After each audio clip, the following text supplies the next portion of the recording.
Türkmenistan'da 26 Mart'ta geçirilecek parlament saylawlarynyň öňü sirosuna deputatlyga dalaşgärler ýurdun durly künjeklerine saylawçylar bilen duşýarlar. Ýygnaklara gatnaşdyrylýan büdjet işgärleri saylawlary nowatdaky spektakl atlandyryp saylawçylaryň syýasy işçiliginiň pesdigini aýdýarlar. Ýekşenbe günü Türkmenistanyň mejlisiň deputatlarynyň, ýerli halk maslahatlarynyň hemde geňeşleriň agzalarynyň saylawlary geçiriler. Halk deputatlary düýbünden tanamaýar. Deputatlaryň çykyşlary diňe telewiziýada görkezmek üçin geçirilýär. Diýip Türkmenistanly saylawçy Azatlyk radiosynyň habarçysyna gurrun berdi. Ýurt boýunça geçirilýän duşuklara büdjet edaralarynyň işgärleri we studentler gatnaşdyrylýar. Duşuklara diňleýici hökmüne gatnaşmaga mejbur edilýän raýatlaryň birnäçesi saylaw habarlarynyň hemde raýatlaryň syýasy işçiliginiň pesdigini aýdýarlar. Azatlyk radiosynyň habarçysy ýa-ni ýakyna ýurdun sebitleriniň birinde geçirilen deputatlar bilen duşuklardan soň gatnaşyjylaryň birnäçesi bilen gurrun döş boldy. Habarçymyz saylaw duşuklarynyň saylawçylarda galdyran täsirleri bilen gyzyklandy. Ýygnaklara gatnaşyjylar deputatlaryň öz çykyşlarynda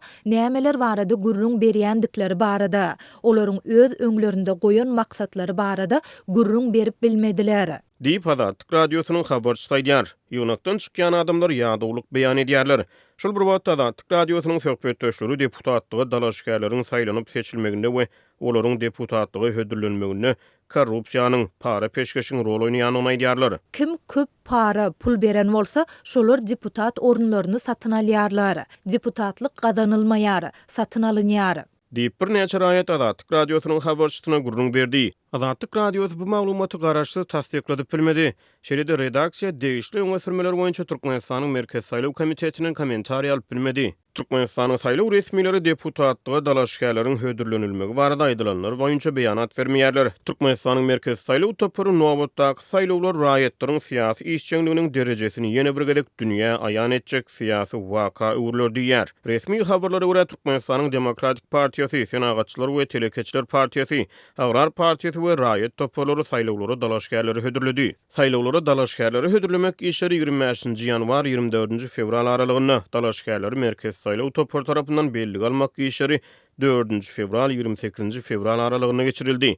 Türkmenistan Merkezi gazetiniň 3 mart we 4 mart sanlaryna deputatlyga dalaşgärleriň sany uçap edildi. Resmi metbuata görä Türkmenistanyň Milli Parlamentiniň deputatlygyna 258 dalaşgär hödürlenipdir we belli alınıpdyr. Şolardan 125 raýat mejlisiň deputatlygyna getiriler. Ýerli halk maslahatlarynyň agzalygyna 2516 dalaşgär hasap alınıpdyr. Ýerli geňeşlere bolsa 12098 dalaşgär ýazylypdyr. Parlament we ýerli saýlawlar boýunça umuman 14872 dalaşgär hödürlenipdir we Merkez Saýlaw topor tarapyndan belli alınıpdyr. Resmi metbuat Türkmen saýlawlaryna gödäwçilik etmek üçin şu wagtda içinde garaşly döwletleriň arkalaşy guramasynyň synçy missiýasynyň hemde Ýewropada howpsuzlyk we hyzmatdaşlyk guramasynyň Demokratik institutlar we adam hukuklary baradaky bürosynyň saýlawlar boýunça baha beriş toporunyň Aşgabatda gelenligini habar berdi. Türkmenistanda şu wagtda içinde geçirilen saýlawlaryň hiç gaýsy awraýly halkara saýlaw synçylar tarapyndan azat we adalet hökmüne ikrar edilmedi. Bu arada Türkmen metbuatyna görä Türkmenistan 16 Martda möhletiniň öň ses bermek tapgyry başlandy. Halk arasında saýlawa gidýärsiňizmi diýip soralanda adamlar saýlawlarda ses bermegi wagty bisarpa ulanmak hasaplaýandyklaryny aýdyp jogap berýärler. Diýip Azatlyk radiosynyň habarçysy 20 Martda maglumat berdi. Aşgabatyň aeroportunda İstanbul ugru bilen gelýän türkmen raýatlary köpçülikleýin soragy çekilýär. Howpsuzlyk işgärleri ozaldan Türkiýe wizasy bolanlary päsgelçiliksiz geçirip, beýlik ýolagçylaryň syýasy garaşlary bilen gyzyklanýarlar. Bu barada golaýda Türkiýeden dolanan migrant azatlyga gurrun berdi. Aeroportda Türkiýeden gelen türkmen ýolagçylaryna Covid testi tapşyrylandan soň iki topora bölýärler. Ýagny bir topor bu öňünden türk wizasyny alanlar. Beýleki topor hem ýa deportasiýa edilenler ýa-da uzak wagtdan soň watanyna dolananlar. Diýip bu ýagdaýlara saýat bolan söhbetdeşimiz gurrun berdi. Ol mahama işgärleriniň uçary bilen gelen 160 temiti ýolagçynyň 100den gowragyny saklap, aýry-aýrylykda soragy çekendiklerini aýtdy. Vizası bolanlar gönü geçirilýär. Meni aeroportda 6 sagat sakladylar. Soraň özü 1 sagat töweregi dowam etdi. Olar Milli Howpsuzlyk Ministrligi ilki Türkiýede näme işlendigini bilen gyzyklandylar. Mulaýymlyk bilen gürleşmäge çalışsalar-da maglumat almakçy bolýandyklary aýdyňdy. Soňra syýasy garaýşlarymy, aktivistleri tanap tanamaýandygymy soradylar. Men elbetde yalan sözläp, opposision garaýşlary bilen gyzyklanmaýandygymy aýtdym. deyip 20 ýaşlaryndaky söhbetdeşimiz nıktady. Beýlik reisleri bilen Stamboldan gelen ýolugçylar hem azatlygyçylar ýaly ýagdaýlary bilen ýüzbe-ýüz bolandyklaryny tasdikladylar. Tanqidi pikir etdimlilik görkezmeýän Türkmenistanyň howpsuzlyk gullukları wagtal daşary ýurtlardan gelýän raýatlary göni aeroportyň özünde siyasi, dini garaşlary sebäpli soragy çekýärler, mobil telefonlaryny barlaýarlar. Emma Türkiýe bilen viza düzgüniniň ornaşdyrylmagyndan soň bu tejribeler köpçülikliň häsiýete eýe boldy. Geçen sentýabrda Ankara, Aşgabatyň haýsy esasynda Türkmen raýatlar üçin 30 günlük vizasy syýahat düzgünini ýatyrypdy. Munyň izi bilen Türkiýede bir kanun bolýan türkmen migrantlary has köp saklanyp, watanyna deportasiýa edilip başlandy. Galy bertede habarçylarymyzyň tasdiklaýşy ýaly türkmen raýatlarynyň bu ýurtda kanuny esasda galmak üçin dokument taýýarlamak işleriniň has kynlaşmagy netijesinde käbirler başga üçünji ýurtlara çykmagy, beýlikler hem Türkmenistana dolanmagy saýlap aldylar. Stambuldan Türkmen Hava Ýolları kompaniýasynyň Boeing 737 uçary bilen Aşgabatda gelýän türkmen ýolagçylarynyň adatça 3-den 2-sini viza almadyklar düzýär. Olar sonra geçirilýänçe aeroportdan goýberilmeýär. Vizasy bolanlaryň aglabasy hem görnüşinden Türkiýeden harit gatnadýan torba söwdegärleri. Deyip aeroportyň işgärleriniň biri habarçymyza saýat bolýan ýagdaýlaryny gurrun berdi.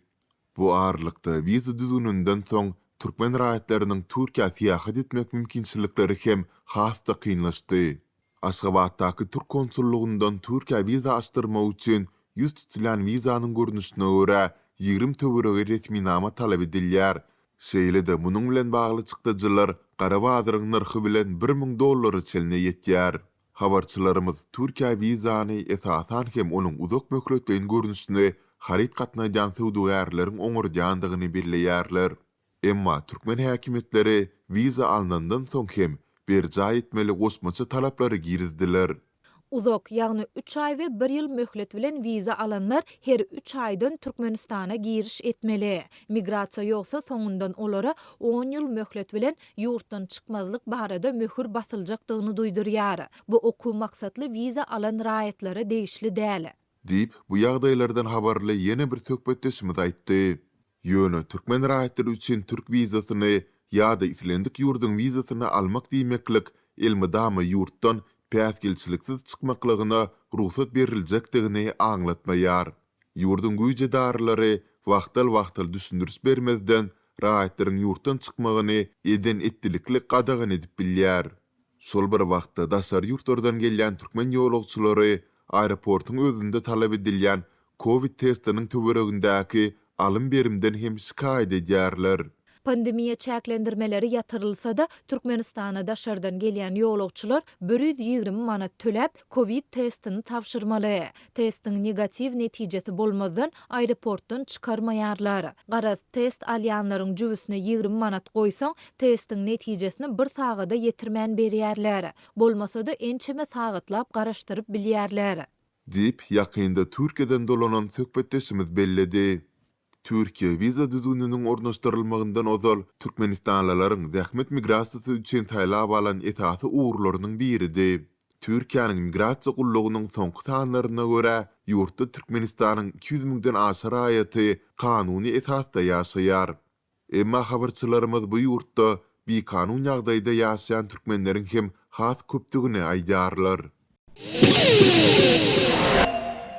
Balkan welaýatynda zähmet çeken içerki migrantlar 21 martda bellenilcek Nowruz bayramynyň öňü syrasynda öz ýaşaýan sebitlerini aşmakda kynçylyk çekýärler. Muňa raýatlaryň bilet tapmazlygy, ýurdun uçar we otly gatnawlarynyň ýolagçylaryň talabyny ödäp bilmezligi sebäp bolýar. Bu bökdünçlikler uçar we otly biletleriniň töweregindäki para berme hem mögüjedýär. Beýleki welaýatlardan Balkana gelip işeýän içerik migrantlara bayramçylyk geçýänçe ýagny aprelyň başyna çyn bir hepdelik zähmet ruhsaty berildi.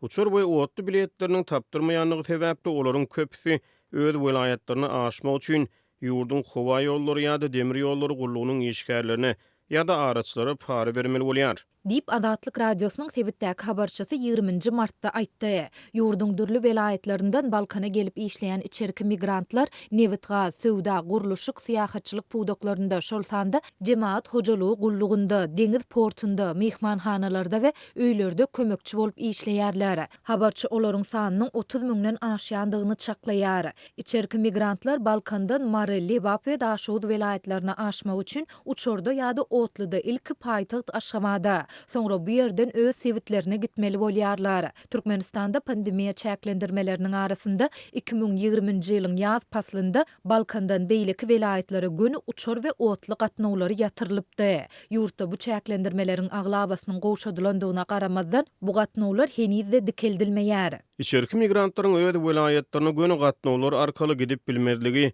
olaryň ikisi köp para bermegine sebäp bolýar. Meselem ozal ýolagçylar bir uçor ýa otly biletini almak üçin para beren bolsa inni ilki Aşgabada, soňra da öz welaýatyna aşmak üçin para bermäge mejbur bolýarlar. Dip habarçy belledi. Onun sözlerine göre şuunlar Türkmenbaşy Aşgabat ýa-da Aşgabat Lebap aralygy üçin bir uçar biletiniň döwlet bahasy ortaça 350 manat bolsa, onun parasy 1500 manada barabar. Häzirki wagtda Balkan Aşgabat aralygynda günde diňe bir sany otly gatnaw hereket edýär. Bu otly akşam saat 7-de paýtagta tarap uraýar we 12 saat 6 minutda Aşgabada barýar. Bu otly gatnaw üçin bir biletiň döwlet bahasy 35-100 manat aralygynda ütgeýär. Ýöne habarçymyz we içerki migrantlaryň ençemeti bu bahadan bilet almagyň mümkin däldigini aýdýarlar. Ýolagçylar bu biletleri satyn almak üçin para bermeli bolýarlar we bir biletiň bahasy 400-600 manada düşýär. Ýöne häzirki wagtda para beren ýolagçylary hem otly biletleri tapdyrmaýar. Otly wagonlarynda yer bolman soň adamlar wagon geçirgenlerinde 12 taatlap tik aýak üstünde durup gidýärler. Olar munyň içinde otly ýol beledine 300 manat para bermeli bolýarlar. Adamlar Aşgabada baryp, soňra öz welaýatlaryna aşmak üçin bu kynçylyklary ýene ikinji gezek başdan geçirmeli bolýarlar. Dip Lewaply içerki migrant anonimlik şertinde aýtdy. Habarçy welaýatlaryň arasynda kirediýän hususy taksileriň nyrhlary barada hem maglumat berip, häzirki wagtda Türkmenbaşydan Türkmenabad şäherine aşmak isleýän ýolagçynyň 3-4 000 manat aralygynda pul sarf etmeli bolýandygyny aýtdy. Edil suunlar içerki migrantlar üçin ýol azaby, gabyr azaby ýaly bir gep. Sebäbi häzir gitmek alada bolsa, zähmetdiň jalysy tamamlanandan soň, ýagny apreliň başynda ýene ýysyňa dolanmak azap bolar. Sebäbi ýeni bilet tapdyrmaz we adamlar ýene para bermeli bolar. Dip içerki migrant belledi. Adatlyk baýdylanlar barada ýurdun demir ýollary açyk görnüşli paýdarlar jemgyýetinden we Türkmenistan Howa ýollary kompaniýasyndan goşmaça maglumat ýa kommentariýa alyp bilmedi.